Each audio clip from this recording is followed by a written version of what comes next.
Welcome along, brothers and sisters, to our school here. As you can probably all guess, we have a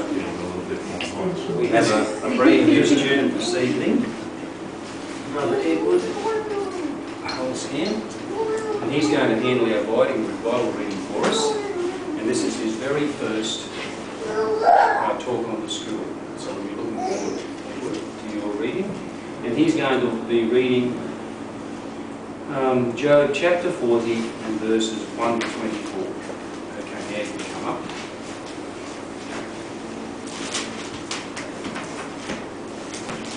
Is that better? Job chapter 40, you got it marked off here? Let's go back this way here. Oh, it's right there.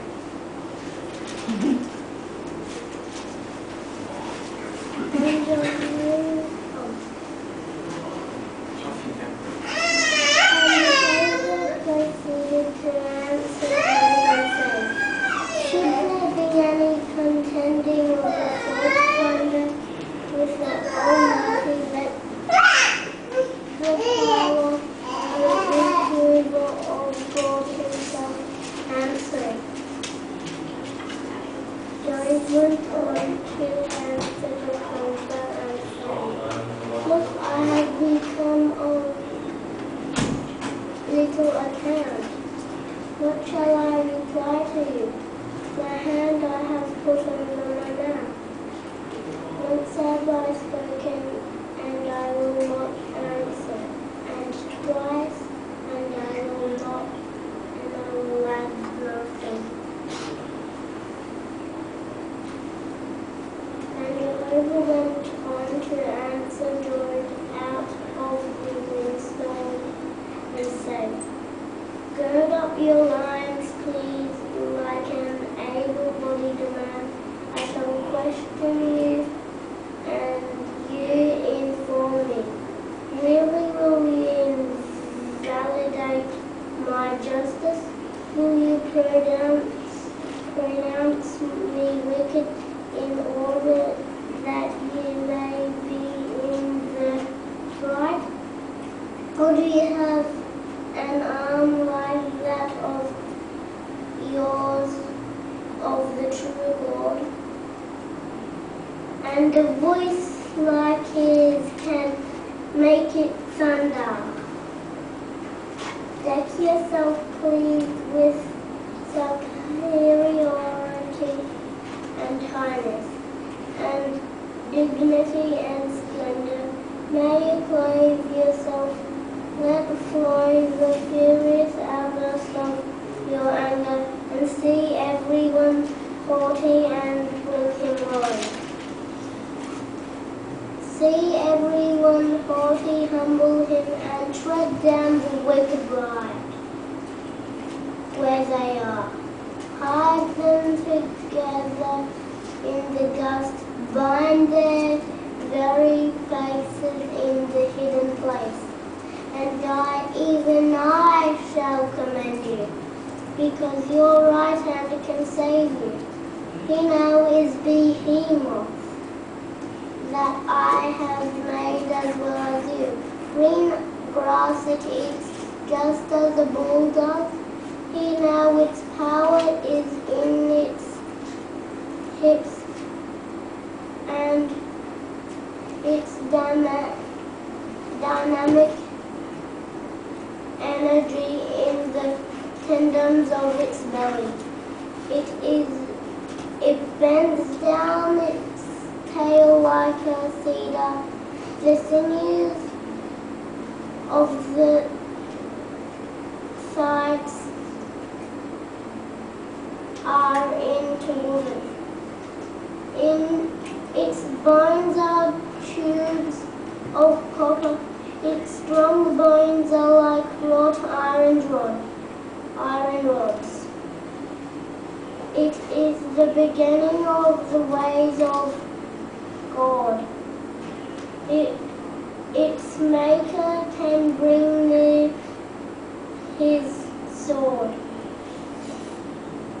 The mountains themselves bear their produce of it, and all the wild beasts of the field themselves play there.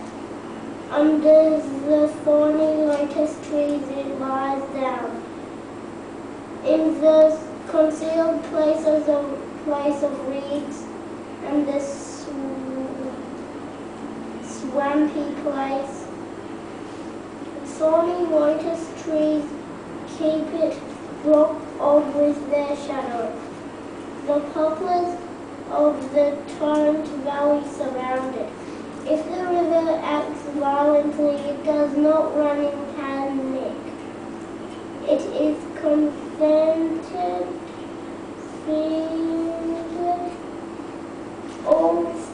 although the Jordan should burst forth against its mouth. Before its eyes can anyone take it?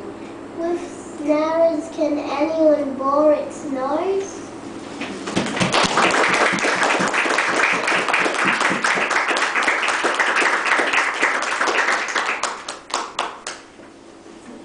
Well, young Edward on it. I just don't quite know what to say. That was amazing. You must have put a lot of work into that, eh? And it wasn't just accurate reading that you were working on. Well, that's what you were working on, but I noticed a lot of expression there. When there was a question, you asked it like a question. That was just amazing. I thought you would have to be a lot older to do something that good. So that was really good. And a lot of the words, they were bigger words. Some of them you had to wrestle them out, didn't you? And some of them you just said them. So if you keep going like that, you'll be put us all to shame. In fact, Sister Marnie's got a hard act to follow. Should have put you second, shouldn't we? No, that was lovely, Edward. We look forward to your next one. Thank you very much for that. All right, well, after that wonderful start to our school, as I said, Sister Marnie Berg has got the next part. And she has a setting here. Sister Rebecca's going to be her workmate, her old schoolmates. So it's setting number 19, sharing her faith with a workmate, and the theme is benefits from being mild-tempered and patient. I don't know how you put up with that tyrant of a boss of yours. No one else I know here in the office will work with him. He is such an angry man. Well, he's actually helped me improve in the qualities of patience and mild temperance. Letting people stop all over you, Marnie? No, it's not something to be proud of. Well, no, of course it's not. But I don't believe showing patience and having a mild temper is letting my boss stomp all over me. You need a lot of internal strength to restrain your anger and be patient with someone who's so demanding. Demonstrating patience and a mild temper actually affords me a lot of power. Can I show you a couple of proverbs in the Bible that explain what I mean? Carry your Bible with you. Well, actually, I brought it to work today to prepare a talk that I was giving. But I do actually carry it in my bag because it has a lot of good guidance for everyday living. The proverb I'd like to share with you is Proverbs 16:32.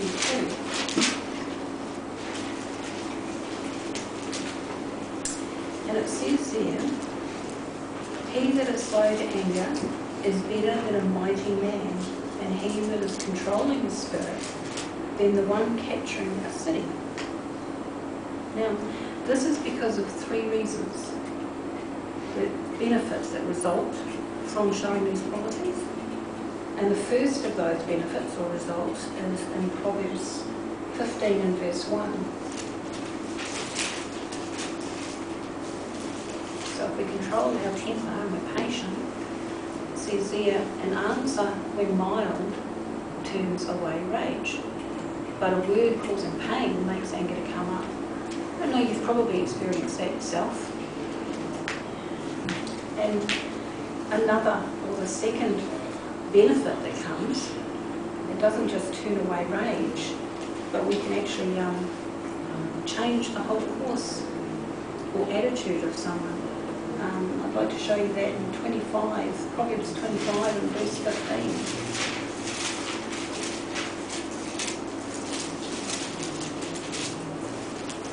It says there, by patience a commander is induced, and a mild tongue itself can break a bone.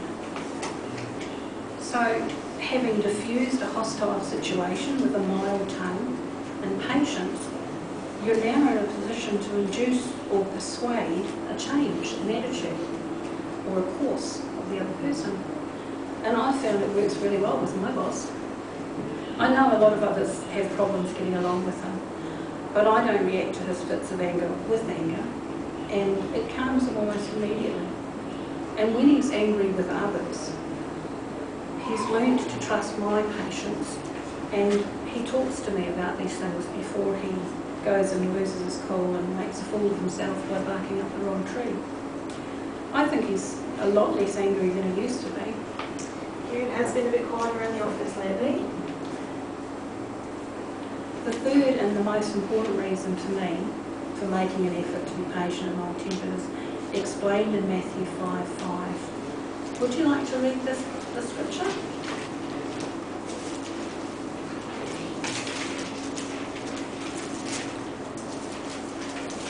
Happy are the mild-tempered ones, since they will inherit the earth.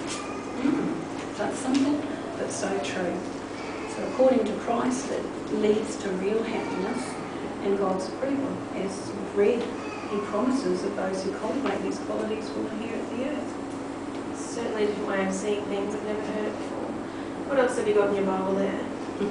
Well, anytime that you need some guidance, you come and we'll have a look in the Bible together to see if we can find some answers.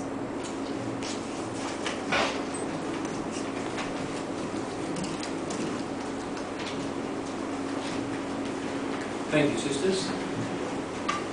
It was nicely done, Sister Wayne.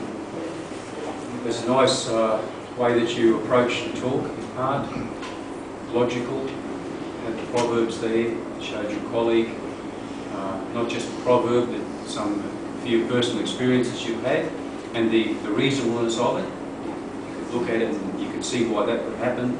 If you don't keep screaming back at someone, well, they're likely to just, the fire goes out. So that was nicely done, and of course, the draw to the conclusion right at the end there, the greatest advantage, greatest benefit, of course, is inheriting the earth. What a beautiful thing that is.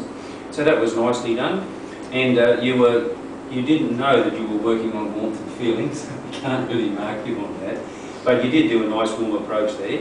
It says here in the BE book that we speak in a consistent manner that reflects the emotions you feel, and that is consistent with what you were saying.